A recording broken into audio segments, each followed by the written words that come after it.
Welcome back to the Sound for More channel. It's Leo speaking. Today I'm going to show you how you can modulate a plugin parameters, like for example the note velocity or length inside an arpeggiator through another plugin. Before I continue, I would like to remind my viewers to subscribe as it helps with growing the channel. Thank you very much. Okay, we are inside Logic Pro for iPad on an iPad Pro M1. And I've just created a project with a software instrument track, which is very simple. Okay, let's open the plugin area, Node Mixer. Here we go.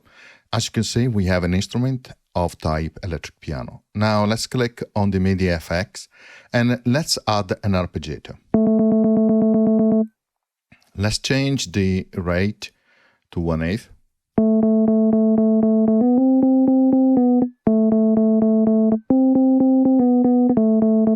Okay, let's say that I'm inside that arpeggiator which I have already created a tutorial for. I want to modulate that note length, right? So let me do it first manually.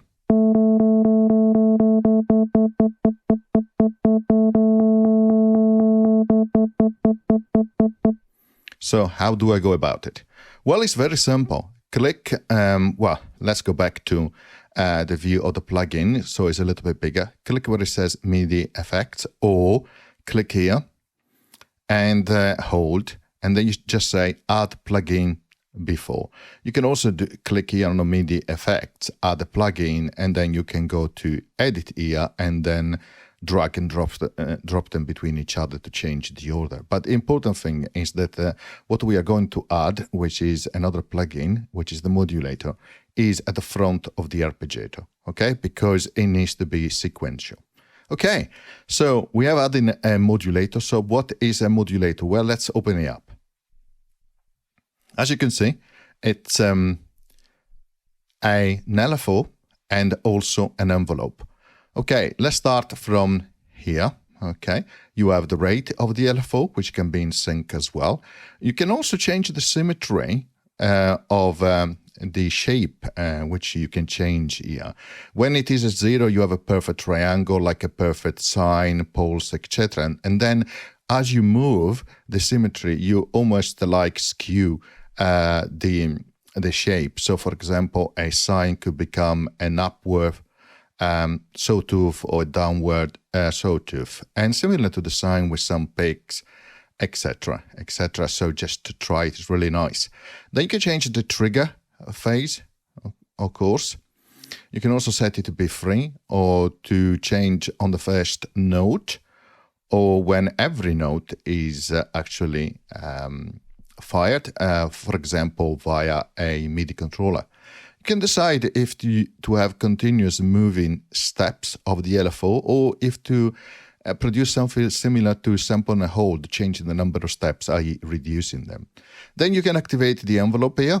You can decide what is the trigger, again, similar to the LFO, but here you have an addition, which is the LFO. So you can have the LFO triggering the envelope.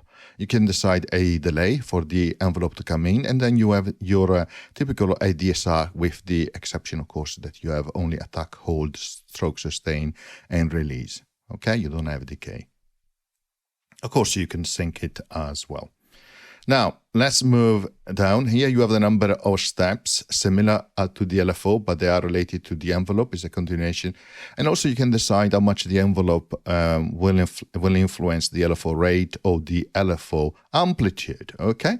And that is where you set the envelope to influence the LFO, okay? Rate and amplitude. Then you have a section for the LFO output, where you can decide the level, and also the destination. And this is where I will show you how to do that in a moment. But you have a lot of destination, including a MIDI destination. And also this is where you can do learn on plugin parameters. Similar on the envelope output, again, output level, the offset, and then the destination. And then finally, you can decide a MIDI output channel, which is really useful, particularly if the plugin that you are managing later on receives in through different channels, okay? And this is applicable to both the LFO and the envelope. Okay, so Let's say that I go to the LFO output, I go to LFO 2, and then I click Learn Plugin Parameter. Then I go to the arpeggiator, and I move down, and I click here where it says Note Length. As soon as I click, you can see it has learned that that is the parameter to modulate, and therefore you can see the note length being modulated. Really nice, isn't it? Okay, let's go back to the modulator. Actually, let's close this view. And let's decrease here the rate, perhaps something like 2 bars, and let's try.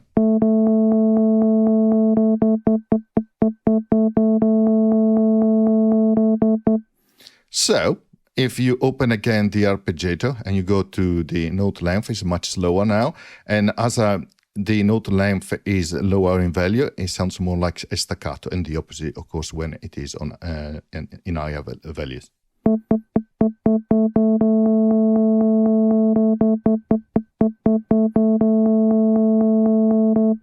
Of course, you can add also an envelope. You activate it there, of course. And then what you do is you go to LFO, for example, envelope to LFO rate, and you just increase that, of course. Now let's have a look at the arpeggiator. Okay, and then let's remove actually the hold.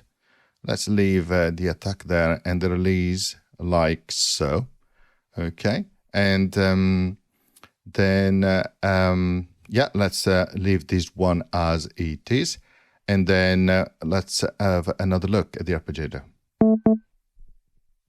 There you go. You can see it's low, but if I press a note, it goes up and accelerate, and then it drops down. Because it's following this envelope here where you have an attack, no sustain, and then the release is actually quite short. If I want to make the attack longer, like so, okay, let's go back to the arpeggiator and let's again have another look. So, there.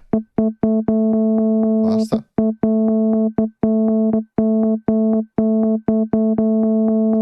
And of course, because there is no hold, it will drop down based on the release setting. So this is how you can use the modulator to modulate other plugin parameters. Of course, you can do that also to instrument as well, as long as the parameters are exposed. Okay, so for example, let's close that, click and hold on E-piano, click replace, and let's bring in King of FM. Now you can see that you have volume there exposed. Okay, so let's go to Modulator. Let's target as an LFO output. Let's click on here and say Learn Plugin Parameter. Let's go to King of FM on this view here, and let's touch the volume. And there you are. It's modulating now the volume of King of FM.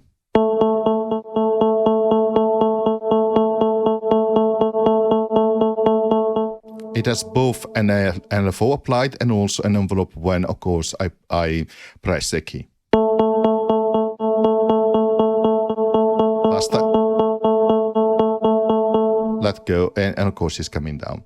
If you, of course, you can go back and, for example, just say, okay, well, you know what, I want to have a sustain like so, and a much shorter release, but it will sustain for a number of milliseconds. Okay, so let's have a look.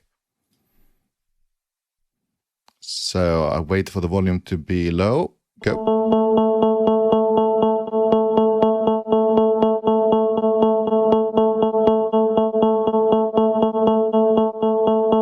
And as you can see, after X number of milliseconds of sustain through that envelope, it has dropped very quickly because on the modulator I set a release of 38 milliseconds.